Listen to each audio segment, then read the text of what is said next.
Itulah jiwa kita. Ketika kita hidup bersama orang lain, bahkan hidup kita menyembah Allah, mungkin ada kesalahan, riya, sum'ah, ketidakikhlasan kita, kesalahan kita dengan manusia lain, baik ketika kita bermasyarakat, di kantor, ya, bersosialisasi, waktu itu pasti ada kesalahan-kesalahan.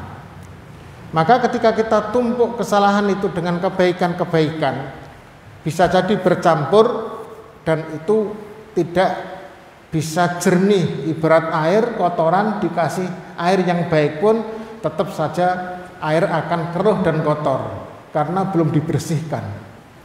Maka yang pertama, sebelum kita isi dengan yang baik-baik, itu at-tahalli, tahliyah atau mengosongkan diri kita dari dosa dan maksiat. Dengan cara apa? Dengan cara taubat. Jadi taubat itu adalah mengosongkan diri kita dari berbagai dosa dan maksiat. Wan nadamu ala kulli dzambin salifin, dan kita menyesal terhadap setiap dosa yang sudah berlalu.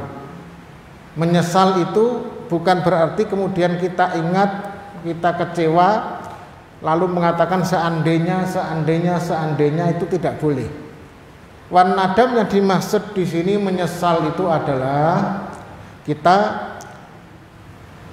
merasa bahwa apa yang kita lakukan itu salah dan kita tidak akan kembali lagi, itu nadam.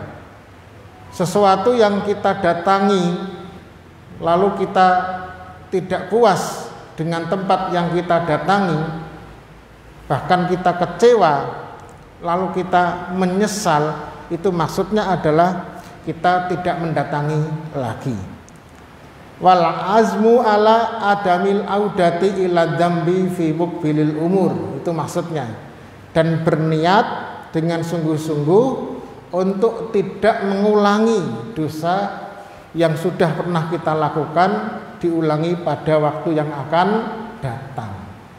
Misalnya kita pernah suatu ketika berbicara kasar pada orang tanpa tidak sadar, tanpa sadar kita itu ngomong, lalu dalam hati kita terbersit, aduh salah saya ngomongnya. Salah ngomongnya itu artinya kita menyesal. Ketika menyesal, maka besok lagi tidak akan saya ulangi. Itu yang namanya an-nadam wal azmu. Dan itu bagian dari taubat. Jadi taubat itu adalah ketika kita melakukan dosa, kesalahan, kemudian kita menyesalinya dan berazam. Azam itu adalah berniat yang kuat untuk tidak mengulangi.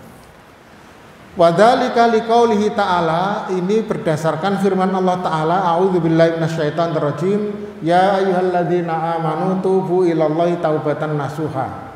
Wahai orang yang beriman, bertaubatlah kamu kepada Allah dengan taubat yang benar-benar taubat. Asa rabbukum ayyukaffiru ankum sayyi'atikum. Semoga dengan taubat itu Tuhanmu akan mengcover. Yukafir itu menutup, kayak cover itu kan, cover bed itu kan kalau kita spray ya tugasnya menutup kasur ya. Jadi kufur itu adalah cover, itu menutup. Semoga dengan tobat itu Tuhanmu akan menutup kesalahanmu. Salah itu tidak akan hilang, kesalahan itu, tetapi Allah tutup sehingga kesalahan itu tidak tampak lagi dan tidak dilihat kembali, sehingga tidak diazab. Kenapa? Sudah ditutup oleh Allah. Kalau sudah ditutup oleh Allah kesalahan kita, wa yudkhilkum jannatin tajri min tahtihal anhar, dan Tuhanmu akan memasukkanmu ke dalam surga yang mengalir sungai-sungai di bawahnya. Bapak Ibu rahimakumullah, surga itu seringkali digambarkan seperti taman, jannat itu taman. Kayaknya di samping masjid ini ada sungai ya? Bukan sungai itu, oh sana, sebelah sana. kelihatan dari masjid nih. Kalau kelihatan berarti masjid kayak surga ini sudah. Karena di bawahnya mengalir sungai. Maka sekarang itu kayak masjid-masjid yang bagus sekarang itu dikasih air-air di pinggirnya biar kayak surga ya. Seperti Namira ya, itu air pinggirnya ya, biar kayak surga. Memang air itu menyenangkan. Ditambah taman-taman itu hijau segar, apalagi dikasih ikan-ikan itu ya. Bapak Ibu rahimakumullah, poin dari ayat ini adalah Allah menyuruh kita bertaubat, dan itu merupakan perintah yang realistik karena memang kita tidak mungkin bisa tidak berdosa. Kita manusia ini adalah makhluk yang Allah ciptakan memang akan terbiasa melakukan dosa. Tapi dengan taubat itulah Allah akan menutup dosa. Karena Nabi juga mengatakan kullu bani Adam khata'. Setiap anak Adam pasti melakukan kesalahan atau dosa. Ayat yang kedua, wa tubu ilallahi jami'an ayyuhal mu'minun. Wahai orang yang beriman, bertobatlah kalian semua kepada Allah, la'allakum tuflihun, semoga kalian beruntung. Allah menghubungkan antara taubat ini dengan falah. Keberuntungan itu ternyata akan didapatkan karena seseorang itu bertobat. Saya berikan contoh Bapak Ibu sekalian, tidak usah persoalan yang sifatnya ukhrawi, kebaikan-kebaikan dalam bentuk kegiatan akhirat. Ketika kita punya kesalahan saja, misalnya di kantor, kita punya kesalahan. Seharusnya kita misalnya entry data. Ternyata apa yang kita lakukan tidak sesuai dengan kehendak dari direktur misalnya. Kita bagian TU, KTU misalnya. Nah, ketika kita menyesal, kita bertobat, kita tidak melakukan kesalahan, artinya besok itu berarti kita sudah belajar dari kesalahan itu. Ketika kita sudah belajar dari kesalahan, itu pengalaman yang sangat berharga bagi kita, maka kemudian kita memperbaiki diri. Besoknya tidak lagi terjadi kesalahan yang sama. Lah, pertobatan kita, penyesalan kita dan tidak mengulangi itulah akan membuat kita beruntung. Apa beruntungnya? Ya, mungkin kita masih dilihat kinerja kita baik. Kita mau belajar dari kesalahan, kemudian memperbaiki kesalahan-kesalahan kita. Lah, keberuntungan itu akan didapatkan ketika kita mau memperbaiki diri. Jadi taubat itu adalah memperbaiki diri setelah kita mengetahui dan menyesali kesalahan yang kita lakukan. Maka betul taubat itu dikaitkan dengan keberuntungan. Orang yang tidak beruntung, yang merugi adalah orang yang tidak bisa belajar dari kesalahannya. Kita semua ini makhluk yang memang berjalan ya, trial and error, mencoba salah, akhirnya akan mendapatkan kebenaran atau kebaikan. Firman Allah, firman Rasul apa? Waqala sabda Rasul sallam, ya ayyuhan nas, wahai manusia, tubu ilallah, bertaubatlah kalian kepada Allah. Fa inni atubu ilallah fil yaumi mi'ata marrah. Sesungguhnya aku bertobat kepada Allah sehari 100 kali. Gimana cara tobat kepada Allah sehari 100 kali itu? Minimal mengucapkan istighfar. Coba kita hitung sekarang. Sehari semalam kita tobat pada Allah berapa kali? Yang kita lakukan saja. Minimal sholat. Sholat berapa kali? Satu rakaat berapa kali kita minta ampun kepada Allah? Yo, bisa sampai 100 enggak dalam sholat itu? Sholat misalnya subhanakallahumma wa bihamdika Allahumma ghfirli. Itu dalam rukuk. Kalau rukuk itu kita baca 3 kali, sekali rukuk sudah 3. Sujud 6 kali. 3 tambah 6 9. Itu kalau dibaca 3 kali. Kalau sekali baru 3 kali itu 1 rakaat. Ya. Terus kemudian diduduk antara 2 sujud. Robbi ghfirli warhamni 1 kali. Sudah 10 kali. 1 rakaat kita sudah 10 kali kita minta ampun kepada Allah. Kalau kita 17 kali, kali 10 kali berapa? 170 kali. Tapi kalau hanya 3 kali 1 rakaatnya ditambah 1 4 kali 10 baru 40 kali. 40 kali, belum ada 100.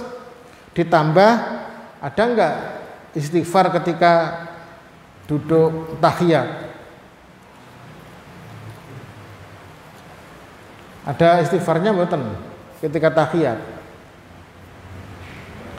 Ketika berdiri membaca Allahumma ba'id enggak ada. Makanya sholat itu kalau kita sekali membacanya cuma 40 kali, kalau masing-masing 3 kali sudah bisa 170 kali. Kemudian kita tambah nanti ba'da sholat. Ba'da sholat berapa istighfar itu? Astagfirullahaladzim, astagfirullahaladzim, astagfirullahaladzim. Biasanya cuma 3 kali. Kecuali kalau ditambah lagi. Kurang.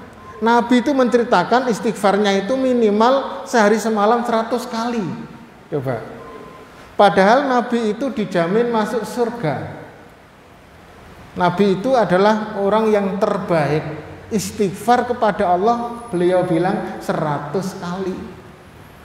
Lalu berkata juga man taba qabla an tatlu asy-syamsa qabla an tatlu asy-syamsu min maghribiha taballahu alaihi. Barang siapa yang bertobat sebelum matahari terbit dari barat, maka Allah akan menerima taubatnya. Jadi Allah itu sangat pemurah, penyayang, menerima taubat kita. Bapak sekalian, silahkan di depan Bapak sekalian sudah ada daharan kalian minuman, monggo dipun rahabi. Nggih, bismillahirrahmanirrahim. Saya teruskan kembali nggih. Kemudian juga sabda Nabi, innallaha yabsutu yadahu bil laili.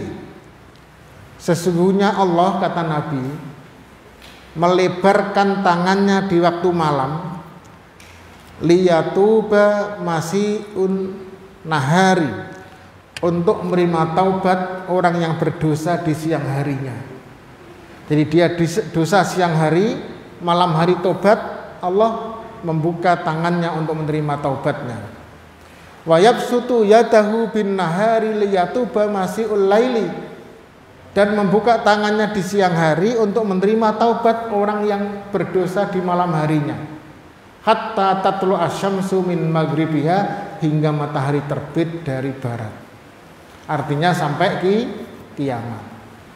Wa qauluhu, juga sabda Nabi, lillahi asyaddu farhan bi taubati abdihil mu'min. Sesungguhnya Allah itu sangat gembira menerima taubat hambanya mukmin. Jadi kalau ada orang mukmin kok dia berdosa, mukmin kok berdosa, bisa enggak? Bisa.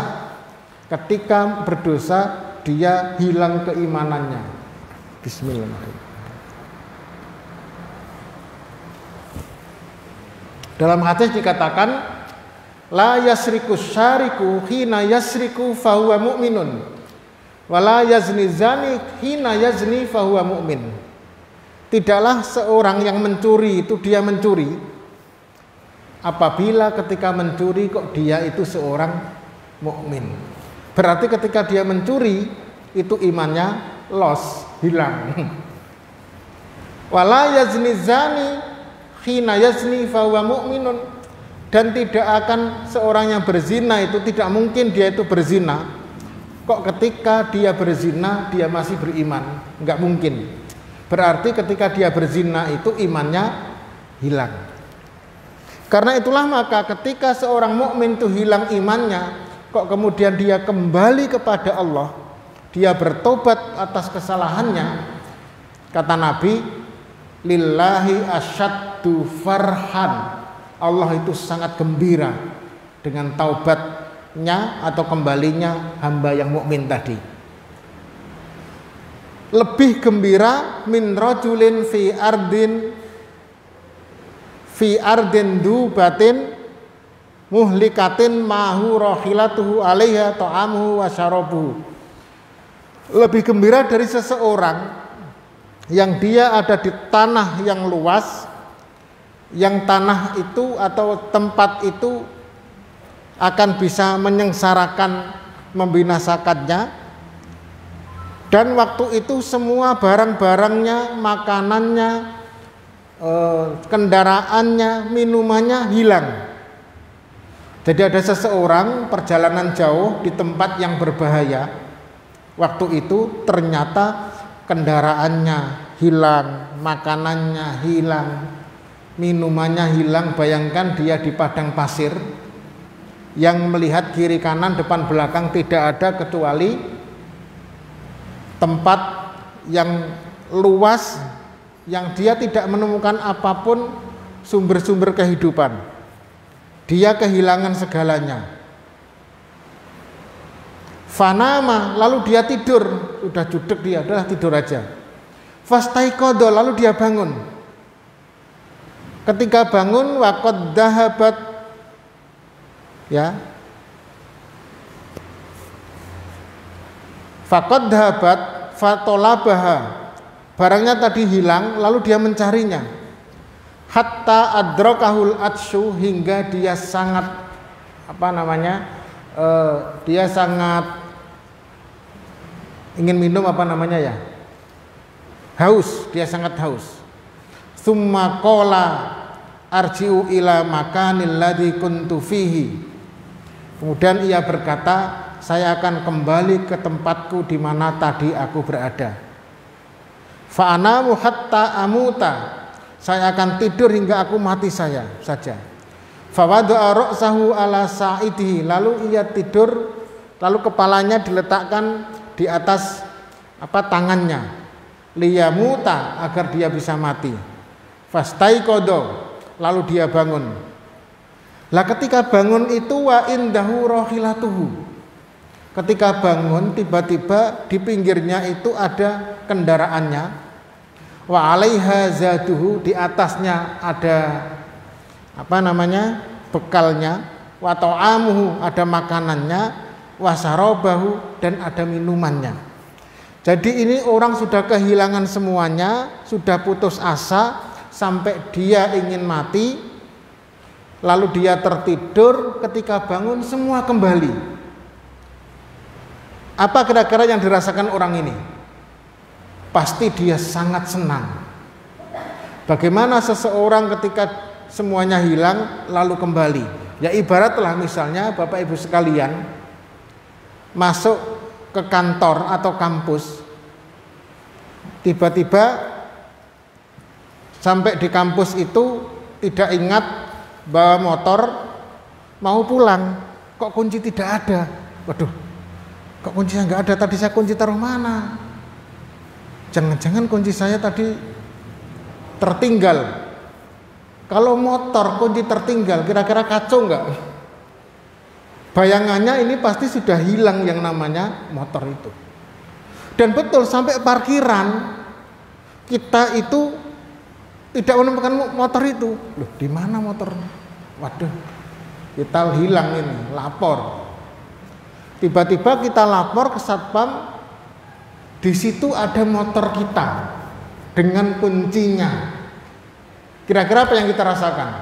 Bahagia tidak? Oh bahagia ya. Yang kita rasakan sebelumnya itu sedih karena motor itu hilang. Apa yang kita miliki hilang. Padahal mungkin itu adalah kendaraan yang kita gunakan untuk mengantar kita kemana-mana. Kalau tidak ada itu kita kesulitan. Rasakan bagaimana senangnya ketika itu tidak jadi hilang.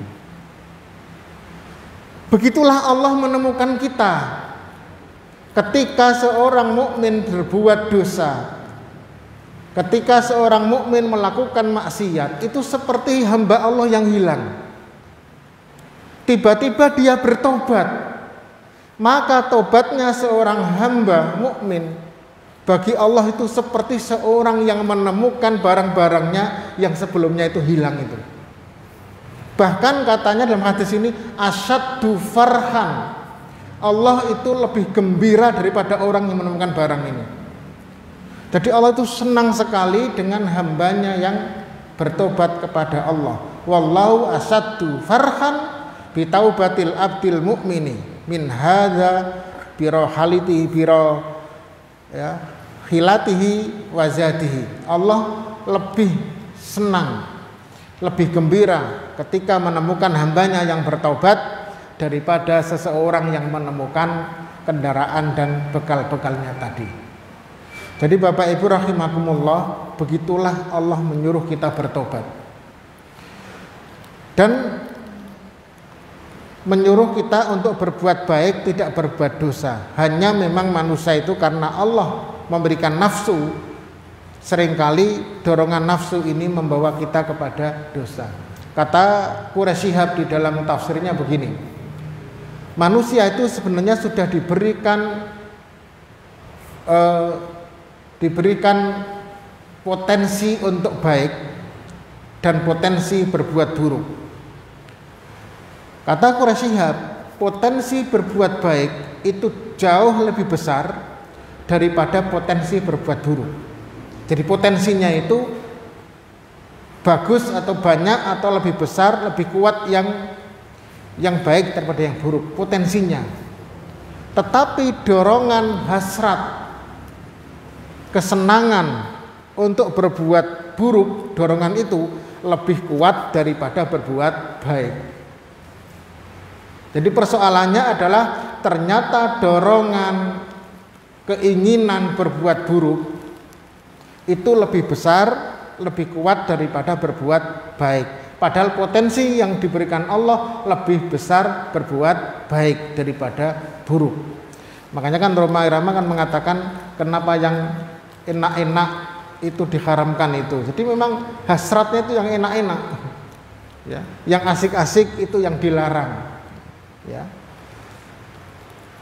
Nah di dalam hal ini karena kita tidak bisa melepaskan dosa, maka Allah memberikan taubat. Ketika berdosa bertaubat, ketika dosa bertaubat. Wa maruya min annal malaikata hanna'at adama bitaubatin lamma taballahu alaihi. Sesungguhnya ada juga riwayat bahwasanya malaikat itu memberikan tahniah, ucapan selamat kepada Adam ketika Adam itu bertaubat kepada Allah Subhanahu wa taala. Taubat yang dilakukan Adam itu adalah taubat nasuha. Ketika Adam berdosa tidak mengikuti perintah Allah Subhanahu wa taala. Apa yang dilanggar? Yaitu mendekati pohon yang dilarang oleh Allah Subhanahu wa taala. Jadi yang pertama adalah taubat. Kedua, al-muraqabah. Ketika kita sudah mengosongkan diri kita dengan bertobat kepada Allah, mengosongkan dosa, mengosongkan maksiat, maka yang kedua al-muraqabah. Al-muraqabah wahiyya ayyahudal muslimu nafsahu bimuraqabatillahi tabaraka wa ta'ala. Jadi muraqabah adalah seorang muslim itu mengajak dirinya untuk mendekati Allah Subhanahu wa taala. Jadi setelah bertobat maka kita mendekat kepada Allah. Wa yulzimuha iyyaha fi kulli lahdatin min lahadatil hayat. Ya. Dan senantiasa bersama dengan kedekatan dengan Allah itu pada setiap saat dari saat-saat kehidupan yang kita miliki, hatta yatimmalahal yakin, hingga dia mendapatkan keyakinan bi annallaha matla'u 'alaiha, bi annallaha muttali'un 'alaiha, bahwasanya Allah itu akan senantiasa bersamanya. Jadi setelah kita bertaubat, kita mendekat kepada Allah dalam kehidupan ini setiap saat. Ya, kullalahdotin alimun bi asroriha, karena Allah itu tahu tentang rahasia-rahasia jiwa kita. Raqibun ala a'maliha, Allah mengawasi amal-amal jiwa kita. Qaimun alaiha, Allah senantiasa bersama dengan jiwa kita. Wa ala kulli nafsin bima kasabat, Allah tahu terhadap apa yang dilakukan oleh jiwa. Wa bidzalika tasbahu mustafriqatan, ya, bimulahadati jalalillahi wa kamalihi. Dengan itulah maka diri kita itu akan senantiasa tenggelam bersama Allah Subhanahu wa taala. Jadi Bapak Ibu sekalian, al-muraqabah itu merasa diawasi oleh Allah Subhanahu wa taala. Muraqabah, ya. Kita merasa diawasi oleh Allah, maka keyakinan muraqabah itu membawa juga keyakinan pada ma'iyatullah. Ma'iyatullah itu keyakinan bahwa kita selalu bersama Allah. Kalau seseorang itu sudah bertaubat, maka dia di dalam hidupnya tidak akan lepas dari Allah. Seluruh aktivitasnya, kegiatannya diawasi oleh Allah Subhanahu wa taala. Maka tidak ada ketakutan dan tidak ada gundah gulana. Ketika Allah itu bersama kita, ketika Allah itu yang mengawasi kita, maka la khaufun alaihim walahum yahzanun, tidak ada takut dan tidak ada sedih. Ketika seseorang itu benar-benar bertaubat dan dia merasa senantiasa bersama Allah, diawasi Allah, innallaha ma'ana, kata Nabi ketika Abu Bakar di dalam gua Tsur waktu itu, maka Nabi mengatakan la takhaf wa la tahzan innallaha ma'ana. Jangan takut, jangan khawatir, Allah bersama kita.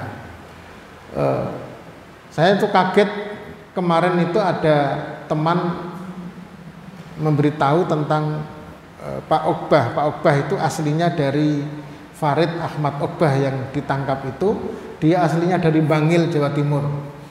Pernah satu majelis membahas pengembangan kader ulama dengan saya. Saya wakil dari Muhammadiyah, beliau dari DDI.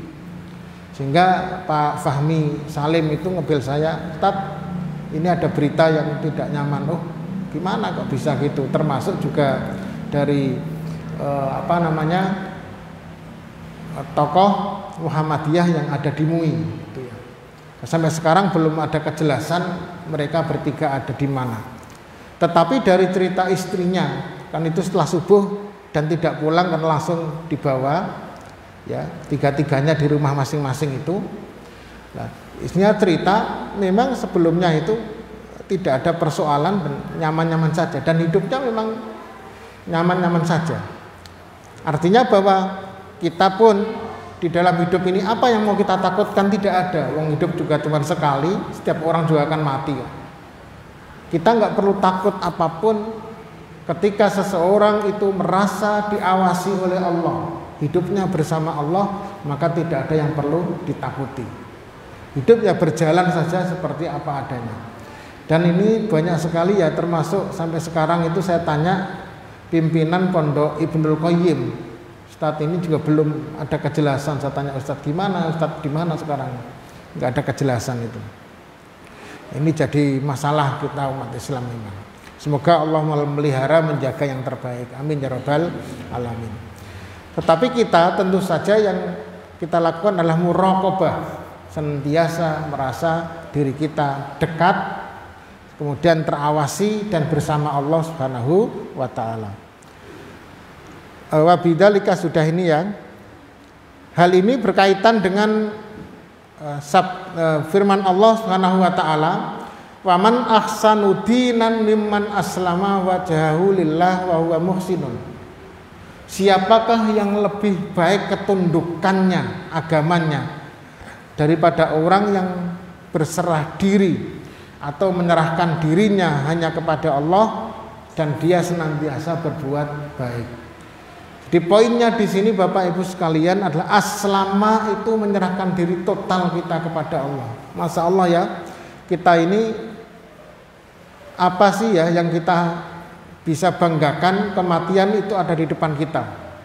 Kalau sudah hujan, apalagi kalau dia tinggal di gunung, kalau di kota di Jogja dan sekitarnya ini kayaknya kalau banjir itu jarang sampai seperti yang lain. Bandang itu selama ini ya belum pernah.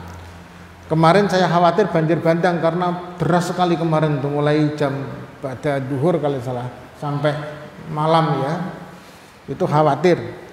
Tapi tempat-tempat lain ya, dan saya kira bukan hanya banjir, bisa gempa, bisa apapun ya, itu ternyata ada di mengintai kita manusia, dan Allah yang memiliki kekuatan dan kekuasaan semuanya. Maka tidak ada lain bagi kita kecuali aslama, berserah total diri kepada Allah Subhanahu wa ta'ala ya. Kematian adalah sebuah kepastian, dan musibah itu yang tahu hanyalah Allah Subhanahu wa ta'ala. Lalu juga firman Allah, wa may yuslim wajhahu ilallah wa huwa muhsin. Barang siapa yang menyerahkan dirinya total kepada Allah dan dia senantiasa berbuat baik, faqadis tamsaka bil urwatil wusqa. Sungguh dia telah berpegang teguh kepada tali yang sangat kuat. Jadi pegangan kita adalah ketika kita menyerahkan diri kepada Allah. Seorang bapak mengatakan, wah saya nggak masalah kok, karena rumah saya kuat, anak saya ya banyak, maka insya Allah nggak ada masalah. Tidak ada yang bisa menjamin kecuali Allah Subhanahu wa ta'ala. Dan yang terbaik adalah ketika Allah memanggil kita, kita dalam keadaan beribadah, dalam keadaan husnul khotimah. Itu yang penting. Kemudian juga firman Allah, wa'lamu, ketahuilah, annallaha ya'lamu ma fi anfusikum. Allah Maha tahu apa yang ada pada dirimu. Fahdharuhu, maka berhati-hatilah. Jadi Allah itu yuraqibuna, Allah itu senantiasa mengawasi kita. Kita bangun, kita tidur, kita beraktivitas, kita lakukan apapun, Allah itu senantiasa bersama kita. Innallaha kana 'alaikum raqiba, Allah itu mengawasi apa yang kalian lakukan. Wa ma takunu fi sya'nin, dan apapun yang kamu berada pada satu urusan, wa ma tatlu minhu min Qur'anin, dan ketika engkau membaca Al-Qur'an, wala ta'maluna min amalin, dan apapun yang kamu lakukan dalam satu amal, illa kunna 'alaikum syuhudan, kata Allah, tidak lain kecuali kami menyaksikan kalian. Itu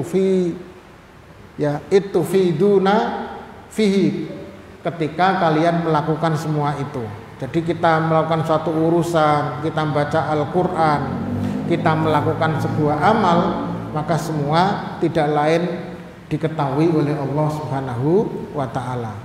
Karena itulah maka Nabi kemudian mengatakan tentang ihsan ini, ihsan adalah antak budallah ka'annaka taroh, engkau menyembah Allah seakan-akan tahu, melihat Allah. Fa'ilam takun taroh fa'innahu yarok. Maka jika kamu tidak tahu Allah dan tidak mungkin bisa melihat Allah, yakinlah bahwa Allah melihatmu. Maka ihsan itu adalah inti di dalam keimanan kita. Luar itu namanya Islam, luar. Di dalamnya ada iman. Ya paling dalam itu ihsan. Ketika seseorang itu berbuat ihsan, itu artinya segala apapun yang dia lakukan merupakan pengejawentahan dari muraqabatullah dan ma'iyatullah, bahwa dia senantiasa diawasi oleh Allah dan selalu bersama Allah. Kalau seseorang selalu bersama Allah dan diawasi Allah, maka tidak mungkin dia melakukan kejelekan. Dia pasti berusaha untuk melakukan kebaikan. Dan inti dari iman itu adalah ihsan, ini berbuat kebaikan. Lah, Bapak Ibu rahimakumullah, inilah yang kedua. Setelah taubat, yang kedua adalah muraqabah. Yang ketiga, saya kira ini intinya di situ, ya. Yang ketiga adalah ini beberapa hadis, ya, cukup banyak tentang muraqabah ini. Yang ketiga adalah al-muhasabah. Muhasabah, apa muhasabah itu?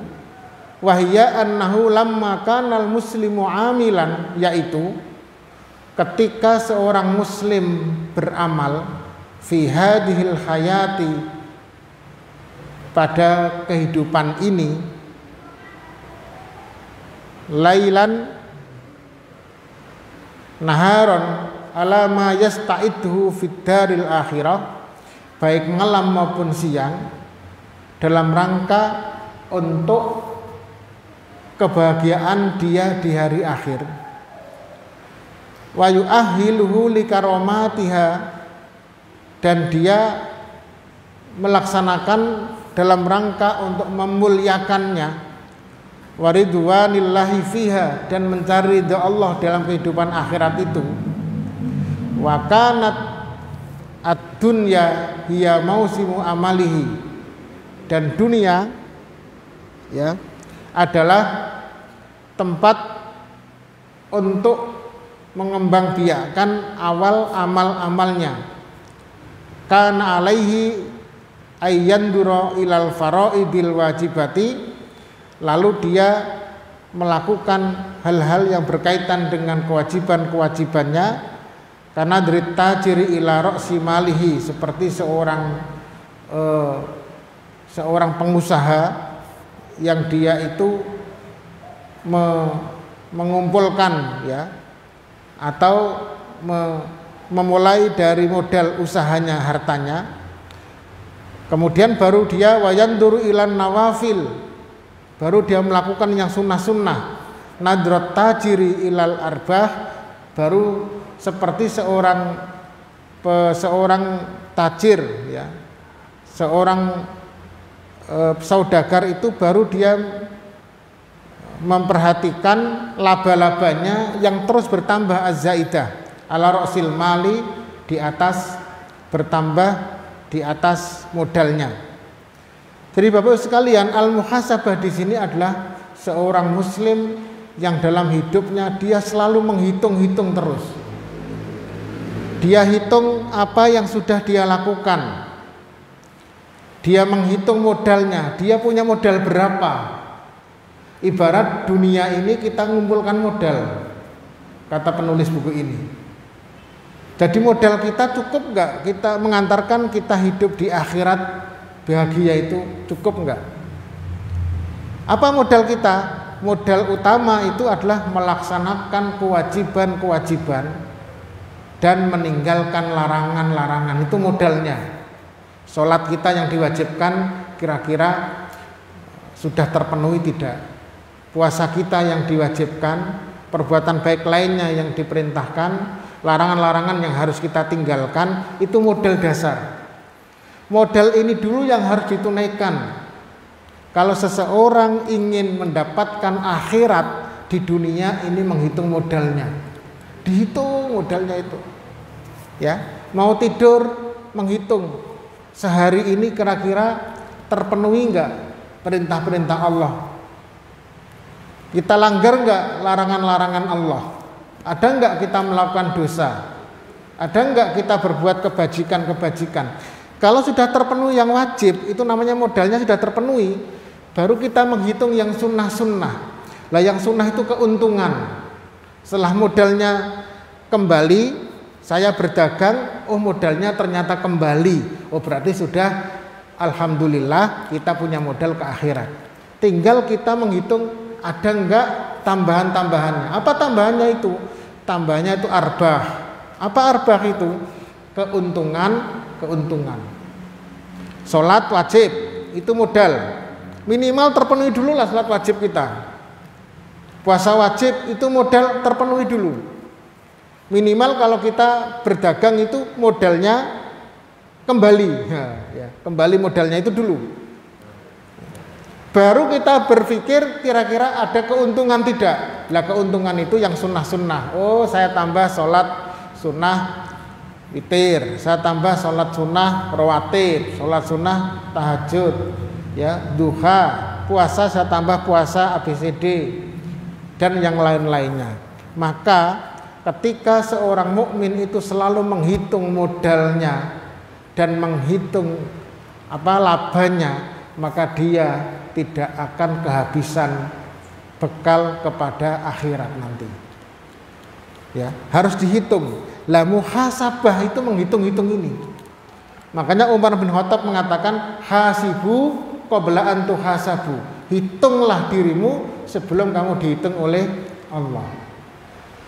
Lah modal kita, kewajiban itu bukan hanya harta, termasuk waktu kita. Waktu yang Allah berikan kepada kita itu dari 24 jam, berapa persen untuk melakukan kebajikan, berapa persen yang sia-sia percuma, hanya hoya saja, ya, tidak ada manfaatnya, berapa persen yang digunakan untuk bermanfaat bagi orang lain, berapa banyak untuk ibadah kepada Allah.